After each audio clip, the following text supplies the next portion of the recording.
Salut, en ce lundi, jour de découverte médicale et scientifique, je vous propose un sujet souvent méconnu mais pourtant bougrement important car il s'agit d'un des 5 sens, on va parler de l'odorat. L'odorat c'est peut-être le sens dont on parle le moins, mais pourtant est-ce que vous savez comment il fonctionne? Eh ben c'est parti, regardons ça en détail. L'odorat est comme le goût un sens chimique. Il est le résultat du contact de molécules olfactives avec des cellules sensorielles. Ces cellules transfèrent alors le message électrique au cerveau qui peut lui-même l'interpréter. Le nez contient entre 10 et 100 millions de récepteurs olfactifs qui sont répartis sur une zone d'à peine 5 cm².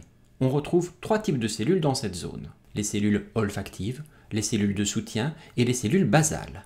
Les cellules olfactives sont tout simplement des neurones que l'on appelle bipolaires en raison de leur forme, qui présentent une projection de leur extrémité en forme d'ampoule. Lorsque ces cellules captent un signal odorant, elles transmettent directement un signal électrique vers le cerveau. Les axones de ces neurones traversent une zone osseuse que l'on appelle la lame criblée de l'ethmoïde et se projettent ensuite vers le bulbe olfactif. Les cellules de soutien sont, comme leur nom l'indique, de véritables cellules dévouées à protéger et nourrir les cellules olfactives.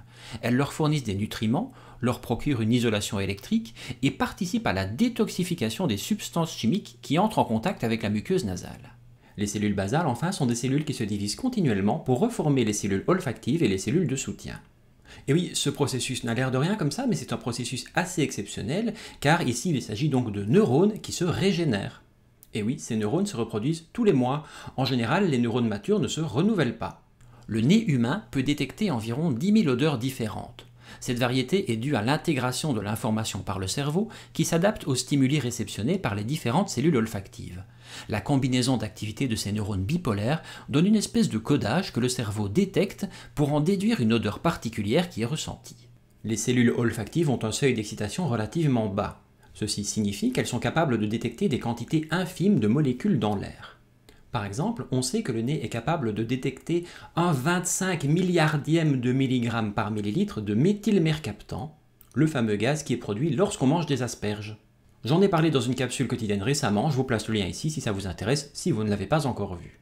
Et les cellules olfactives ont également une capacité d'adaptation très rapide. Lorsqu'une odeur est persistante, moins de 50% du signal est encore envoyé au cerveau après 1 seconde, et ce taux diminue au fur et à mesure. Oui, c'est pour ça que souvent une odeur de parfum a l'air de disparaître de votre environnement. Votre nez et votre système nerveux central s'habituent à cette odeur pour ne tout simplement plus la sentir, malheureusement.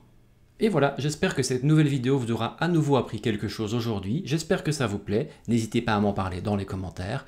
En ce qui me concerne, je retourne travailler, on se retrouve dès demain pour une prochaine capsule quotidienne. Salut!